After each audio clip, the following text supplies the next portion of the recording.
Tara mga mare at samahan niyo ulit akong magluto ng isang napakasimpleng luto sa sopas. At una nga mga mare, piprituhin muna natin itong ating pangsahog at ang gamit ko nga dito ay chicken hotdog. At kapag luto na to mga mare ay hahanguin lang natin yan tapos ay isi-set aside muna natin. And after nyan mga mare, using the same pan ay dito na rin tayo magigisa ng ating mga aromatics. So gisahin na natin yung ating sibuyas at bawang. At kapag nag-golden brown na yan mga mare, pwede na nating i-add dito yung ating mga hiniwa-hiwa na carrots. Tapos ay gisahin lang din natin to ng mga ilang minuto and after naman ay maglalagay na tayo ng ating sabaw. So maglalagay lang ako dito ng tubig, yung katamtamang dami lang po ng tubig.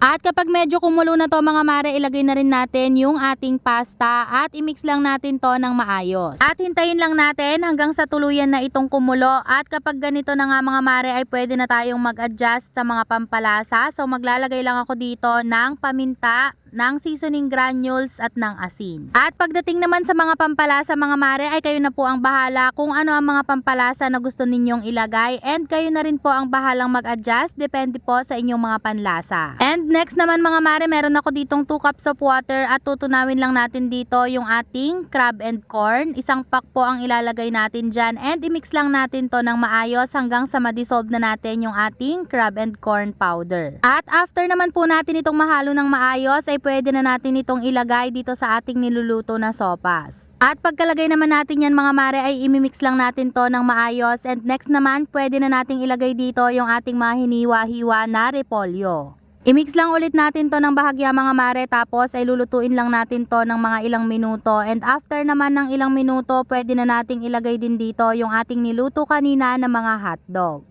At pagkalagay naman natin ng hotdog mga mare, hayaan lang ulit natin to hanggang sa tuluyan na itong kumulo. At pagkatapos nga ng ilang minuto mga mare, eto nga at kumukulo na kaya naman pwede na nating ilagay dito yung ating evaporated milk. So depende na sa inyo mga mare kung gaano ka creamy at kung gaano kadami ang gusto nyo sa inyong evaporated milk. At i-mix lang ulit natin to ng bahagya mga mare at lutuin na lang natin ng mga ilang minuto pa at maglalagay din pala ako dito ng spring onion. At pagkatapos nga ng ilang minuto mga mare ay okay na yan. So pwede na nating i-turn off yung ating kalan at pwede na nating i-serve ang ating napakasarap pero napakasimpleng luto sa sopas. At hanggang dito na lang mga mare. Thank you so much for watching. Keep safe and God bless!